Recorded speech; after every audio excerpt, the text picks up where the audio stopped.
Gimana nih kabarnya? Hari ini aku, Meilonia, pengen ngobrol-ngobrol pintar sama teman-temanku hari ini. Aku ditemenin sama Mukla sama Bang Yube nih. Nah, halo semuanya. Nah, aku tuh sebenarnya ya guys, habis pulang magang. Dan ampun deh, capek banget ya ternyata magang di peternakan. Tapi sebenarnya keren juga sih kasus-kasus yang aku lihat kemarin. Wah, iya tuh pasti seru itu, Mai. Ternyata ternak apa, Mai? Ternak sapi buat dipotong. Emang sapinya banyak nih. Iya, banyak banget. Apalagi kalau musim kawin, itu banyak banget anaknya. Pakai IB nggak tuh? Oke bang, ternyata tuh ya setelah aku di sana aku tahu banyak masalah tuh di bagian reproduksi. Dokter hewannya tuh harus jeli banget ternyata. Iya banget tuh. Soalnya kan siklus FS terus sama hormon kan berpengaruh banget sama pertumbuhan kebuntingan. Loh, kok gitu, Kak? Emang bisa ya, Kak?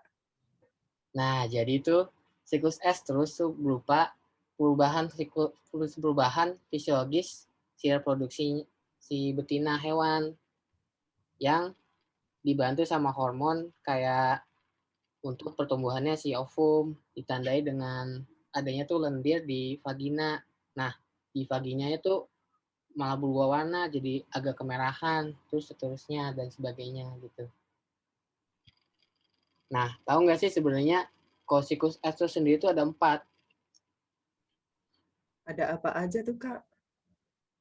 Nah, siklus estrus itu ada 4, yaitu ada yang pertama itu ada proestrus, yang kedua ada estrus, ketiga ada metestrus, terus yang keempat ada diestrus. Tapi ada juga orang-orang yang bilang ada 2 fase. Fasenya itu ada fase folikuler sama fase luteal. Nah, fasenya sendiri itu diikuti sama hormon. Hormon itu ada hormon FSH, LH, dan GnRH. Oh iya, kan ada hormon estrogen sama progesteron. Wah, banyak banget sih ya. Mungkin bisa nih Bang Yube ngejelasin dong fungsi dari fasenya tuh apa? Nah, yang pertama tuh ada fase proestrus. Fase yang ini tuh berlangsung selama 1 sampai 2 hari yang ditandai dengan pertumbuhannya folikel yang dibentuk oleh FSH yang nantinya folikel itu menghasilkan cairan folikel sama estradiol. Nah, fase ini tuh ditandai dengan pertumbuhan sel, adanya lapisan bakila di tuba falopi, serviksnya tuh relaksasi, terus ada cervix mukus. Terus yang terakhir ada lendir dari sel goblet di cervix sama vagina. Terus nantinya FS1 dikeluarin sama kelenjar yang namanya adenohipofisa. Ya, itu dia. Yang barengin sama LH untuk pembentukan folikel. Terus nanti untuk meningkatkan produksi estrogen dari cairan folikel. Tetapi malah progesteronnya malah menurun karena korpus luteumnya mengecil. Oh, jadi gitu ya, Kak. Iya, terus ada yang kedua ada fase estrus. Nah, fase ini tuh fase yang puncak karena hewan tuh nggak sabaran buat kawin. Ditandai sama birahi secara fisik yang berlangsung selama 2 sampai 3 hari. Nah, tanda-tandanya sendiri tuh oviduknya tuh menegang, epithelial matang, cairannya tuh meningkat, silia tuh jadi aktif, sama uterus jadi ereksi karena suplai darahnya meningkat. Kalau udah kayak gitu tuh FSH-nya malah turun, tapi malah LH-nya yang meningkat karena untuk merangsang ovulasi. Terus LH-nya malah kelempar dari follicle the graft ke atas tuba uterin. Walah, jadi sebenarnya nih si estrus ini dipicu sama hormon apa sih Bang? Fase uterus sendiri itu dipicu sama sistem hormonal yang berpusat pada gonadotropin. Dan hormonnya tuh ada juga hormon ovari, yaitu hormon FSH sama estrogen. Mantap, Kak. Ngomong-ngomong, dua lagi apa tuh, Kak? Nah, yang ketiga itu ada mid-estrus yang merupakan fase yang berlangsung 2-3 hari yang dimulai untuk pertumbuhannya corpus luteum setelah terjadinya ovulasi. Nah, fase ini tuh juga disebut sebagai fase luteal. Pas fase ini tuh progesteronnya malah meningkat yang dihasilkan sama corpus luteum, tapi malah estrogennya yang menurun karena progesteronnya bisa untuk menghambat FSH yang nantinya untuk menghambat estrus biar dia nggak estrus terus gitu. Nah, di fase ini tuh juga ditemukan lendir cervix yang nantinya tuh jadi kental yang fungsinya untuk menyumbat lumen cervix. Nah, kita langsung aja yang terakhir. Yang terakhir itu ada fase diestrus yang fasenya tuh paling lama banget. Waduh, lamanya tuh kenapa tuh, Bang? Nah, fase diestrus sendiri itu berlangsung selama kurang lebih 13-14 hari. Nah, ini tuh di mana terjadinya pematangan si corpus luteum ditandai dengan uterusnya tuh menebal, kelenjarnya berhipotrofi, ototnya mengendor, serviksnya menutup, terus lendir di vagina jadi keruh dan lengket. Nah, itu udah deh semua dari fase estrusnya. Ya ampun, ternyata segitunya ya fase-fase estrus tuh. Nah, tapi aku juga loh bisa bisa mengkaitkan apa yang dijelasin tadi sama Bang Yube. Soalnya nih, pas aku magang, ada sapi yang anestrus. Makanya tuh pas kemarin-kemarin dokternya coba IB, ternyata nggak bunting-bunting sama sekali gitu. Oh, berarti siklusnya tuh nggak normal dong. Nah iya, nggak normal. Nah tapi pas aku nanya kan, kayak dok penyebabnya apa sih? Ternyata banyak banget nih, dan berbagai macam dan beragam gitu. Beberapa penyebabnya itu tuh ada nih, yang anestrus kongenital. Kalau kongenital kan berarti dia bawaan ya, udah dari lahir. Contohnya tuh misalnya kalau sapinya itu sapi Free Martin, kelainan Free Martin. Nah itu anestrus kongenital. Terus juga tergantung hewannya juga ternyata. Kalau di kuda sama domba, itu biasanya mereka anestrusnya musiman. Jadi ada musim-musim tertentu yang mereka anestrus. Terus juga nih, kalau ini seringnya di sapi sih, kalau mereka kurang nutrisi, defisiensi nutrisi, nanti ovariumnya hipofungsi, kayak fungsi ovariumnya menurun.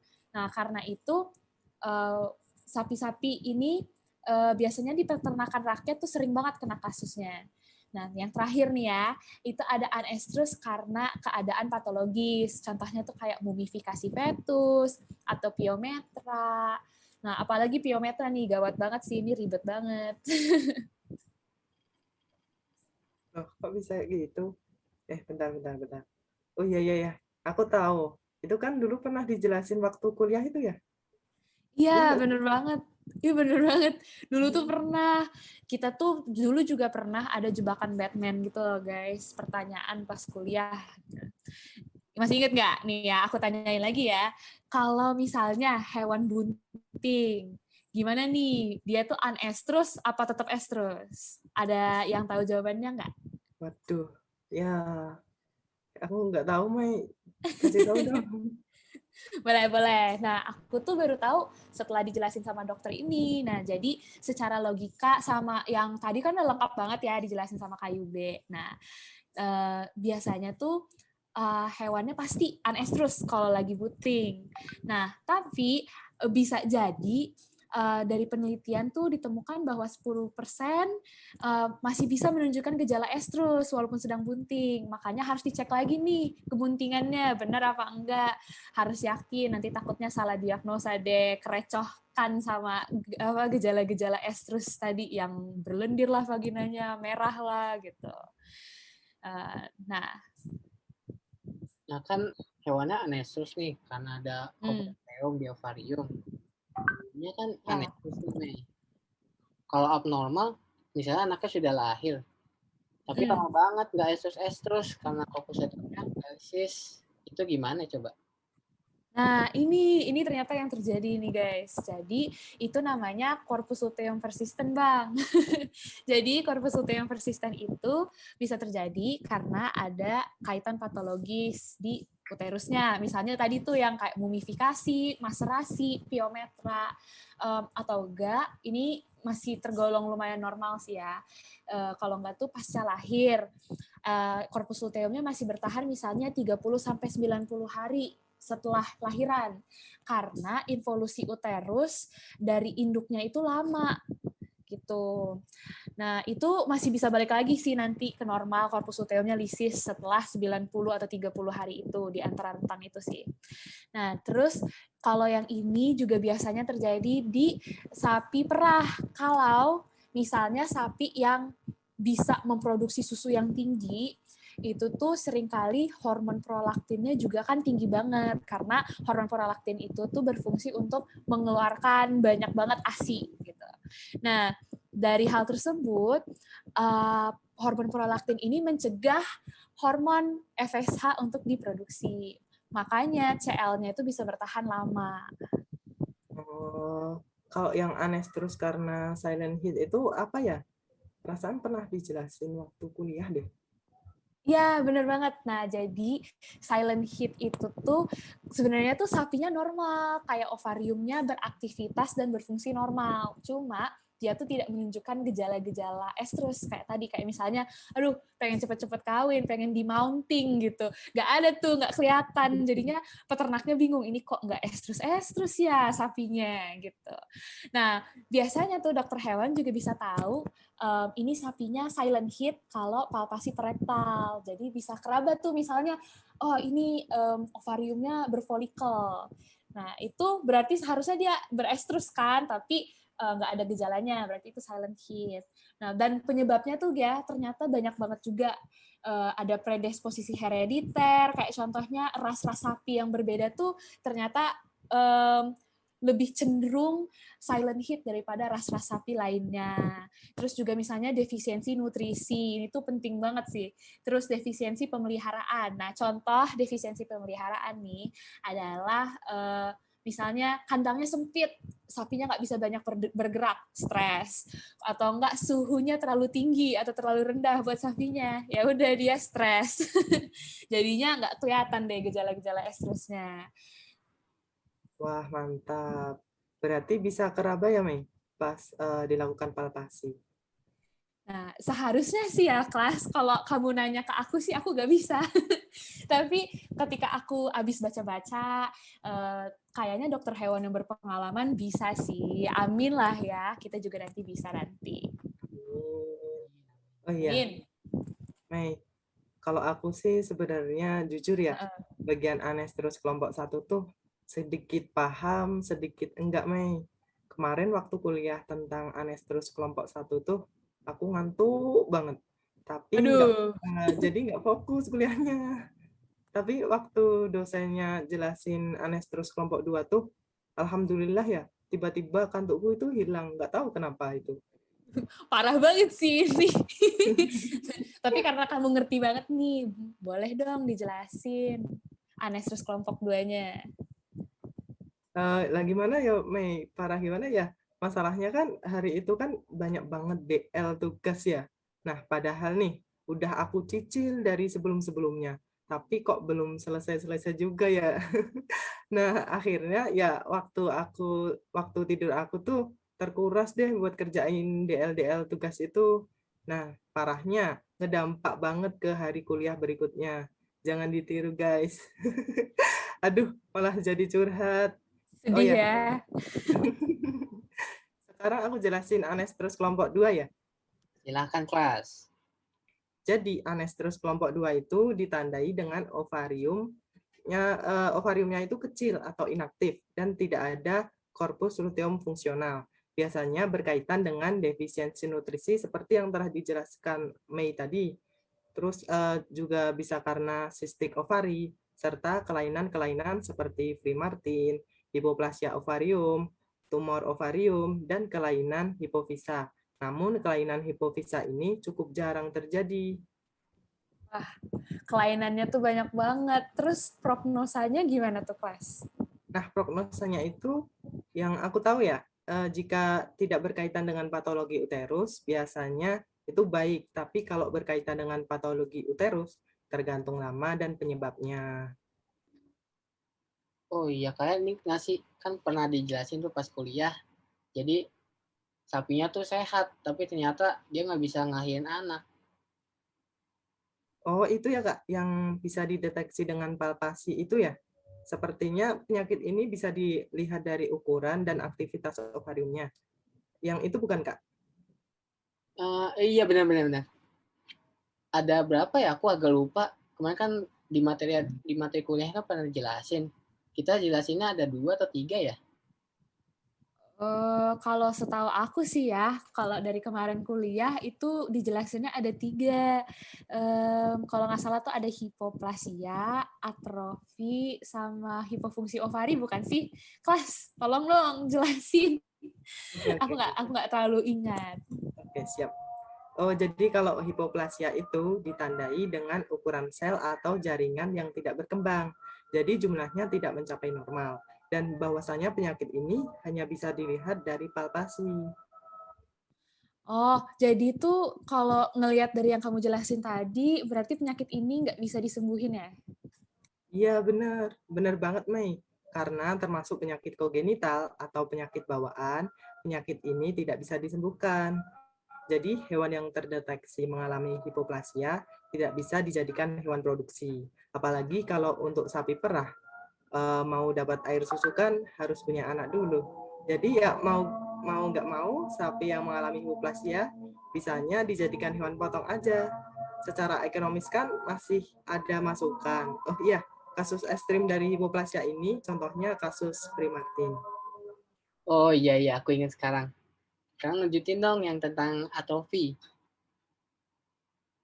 Kalau atrofi biasanya ada sejarah pernah mengalami estrus Kak, pernah mengalami estrus normal. Artinya semua itu berkembang fungsional. Kemudian fungsi itu menurun dan lama-kelamaan fungsi itu menghilang dan organnya mengecil. Kemudian tinggal jaringan ikat. Biasanya kalau dalam peternakan sapi perah itu berkaitan dengan pengolahan pakan. Kok bisa pengolahan pakan, kelas?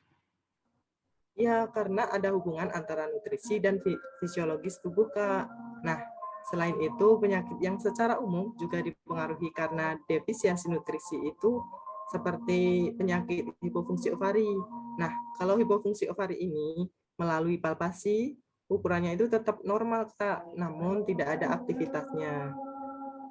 Walah, gimana tuh cara kita tahu ada aktivitasnya kelas? Apa sih tanda-tandanya misalnya?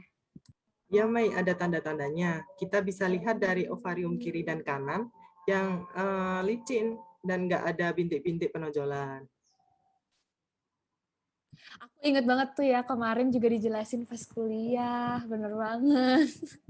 Iya, Mei, aku tahunya juga dari kuliah, Mei. Sebelumnya belum tahu.